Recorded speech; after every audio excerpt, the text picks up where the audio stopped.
Nostradamus, the king of cryptic predictions, has been scaring us for the better part of 6 centuries. For good reason too, because the guy keeps getting stuff right on the money. Was the guy actually tapped into the arcane, or did he just throw a bunch of guesses at the wall and get lucky? Let's find out. I'm your host, Taylor Templeton, and this is 5 Nostradamus predictions that came true. Let us know which one you find most eerie. Number 5, the Queen and the Royal Family. A golden thread running through the generations. That's how one of Queen Elizabeth II's many prime ministers described her reign, the longest in British history. One of the most concerningly accurate predictions our boy Michelle predicted was that in 2022, Queen Elizabeth would pass and her son would take her place, but abdicate his position. In his original writings in 1555, Nostradamus wrote, "At the end of the war, the great powers change. Near the shore, 3 beautiful children are born, ruin to the people when they are of age, to change the country's kingdom and see it grow no more. The children are Queen Elizabeth II and Prince Philip's grandchildren, Prince William, Henry, and Princess Beatrice." The conflict could refer to the 1982 Malvinas War between the UK. Princess Diana gave birth to William 7 days after the war ended. Could Nostradamus be claiming that the end of Queen Elizabeth could be the end of the monarchy? Well, another writing of his adds to that.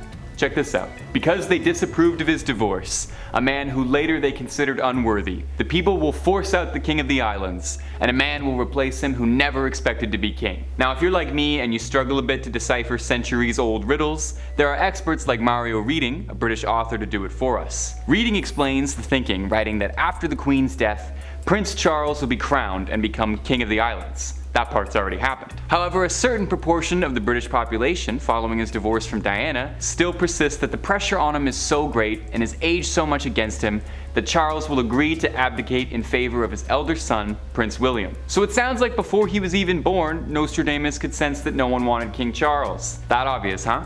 Hey, here's a prediction from me. By the end of this video, you'll subscribe to Top 5 Scary for scary videos every day and the best host in the game. I got a strong feeling I'm right. Here's an ominous one for you. Humans, it says, are without doubt responsible for global warming and will pay an ever-increasing price. That includes more of what we've already seen this year: parched fields, forests on fire, and deadly heat. Like the sun, the head shall sear the shining sea. The Black Sea's living fish shall all but boil. When Rhodes and Genoa half-starved shall be, the local folk to cut them up shall toil. Well, thankfully, we're not quite at the point of literal boiling fish in the sea, but that's not to say we're not rapidly approaching that reality. It's easy to interpret, like the sun, the head shall sear the shining sea, as a warning for the increasing rise in temperatures we've seen across the globe this year. 2022 has already been a record-breaking year for climate change, and not in a way that's particularly good for anybody. July of 2022 was one of the hottest months globally, among the top 10 hottest in global history. But it's fine, I'm sure. We just need to walk to work a little bit more, use paper straws, and we'll really get a handle on this thing. The death of coral reefs, eradication of natural habitats, and the worrisome decline in fish populations worldwide could all point to Nostradamus being right about this one, predicting boiling fish and the common folk starving. Not trying to scare you too much, but some experts predict that if we keep going at the rate we're at, the world's oceans could be totally empty of all fish by 2048. For my own sake, I sincerely hope Nostradamus is wrong about us in this one, because if I'm ever at a pub and I can't get a clam chowder or fish and chips, I just don't know that any of this will be worth it anymore.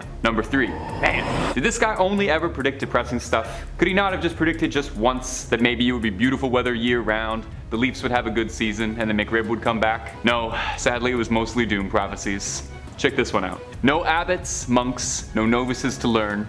Honey shall cost far more than candle wax. So high the price of wheat that man is stirred, his fellow man to eat in despair. International political instability, the pandemic, and Brexit have all contributed pretty nefariously to inflation. And let me tell you, as a guy who struggles to balance his checkbook, it has been a nightmare finding cheap honey. I'm serious, go on Amazon right now. Google raw honey and candle wax. Of all the things for a sage to be completely accurate on, I wasn't expecting it to be the economics of honey and wax, but hey, it's real. This is a personal issue I'm gonna have to set aside for now. But one has to wonder too with the phrase, his fellow man to eat in despair. Did Nostradamus have some insight into the popularity of the Eat the Rich movement? Well, that's always been a popular thing to spray paint over a bank wall or write on a poster board to take to a protest. After the pandemic, that sentiment has been more pronounced than ever in recent years, with large swaths of the population rightfully being upset about wage and income disparity that exists. It's hard enough for the common man to make a living out there, let alone being able to afford good, reliable honey. And if you know a supplier for that, drop a link please. My DMs are always open to talk honey. Number 2. If you asked me 5 years ago to predict what the future of finances would look like, I don't think I ever would have guessed the rise of NFTs or cryptocurrency. I mean, I don't think anyone could have estimated that we'd ever have an economy based around trading pictures of bored apes wearing sailor hats. Well, except of course Nostradamus could have predicted it, because he predicts everything. Could the French seer have predicted cryptocurrency?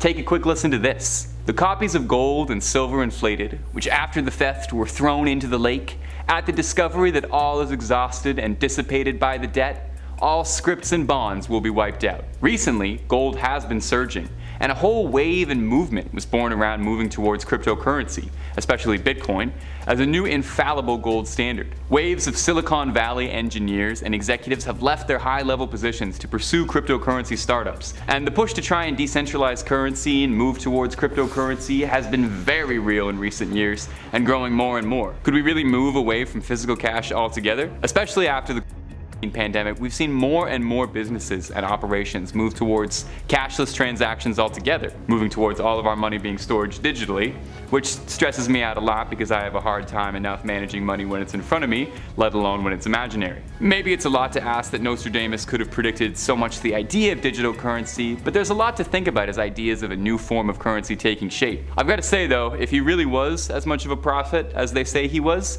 he would have invested in Bitcoin early, started seeing those real profits. Number 1. Keeping on his predictions about the technology of the future, could Nostradamus have predicted the rise of AI and the looming threat of a technological takeover? Honestly, more likely than you think. Feast your ear holes on this little stanza. The moon in the full of night over the high mountain, the new sage with a lone brain sees it, by his disciples invited to be immortal. Eyes to the south, hands in bosoms, bodies in the fire. Now, this does sound a little bit like something a wizard in a cave might whisper you over a crystal ball before sending you on a journey, but bear with it. Some experts firmly believe that this could be an allusion to the rise of the digital era. The new sage with a lone brain sees it by his disciples invited to be immortal. I don't want to stroke his ego too much by referring to them as sages, but Mark Zuckerberg has made it incredibly clear that he believes the future of the world and humanity as a whole is going to be virtual in his quest to create the metaverse, creating a world where literally the body will be left behind. Bodies in the fire, invited to be immortal. Do you think we could get to an era where we start living like we're in the Matrix, uploading our consciousness to a digital realm? What was once pure fantasy is encroaching on our reality closer and closer with each passing day, and I honestly think it'll be sooner than we're expecting before we're all living in that digital world. That's all from me, my little ghouls and goblins. Thanks so much for watching, and we'll see you next time.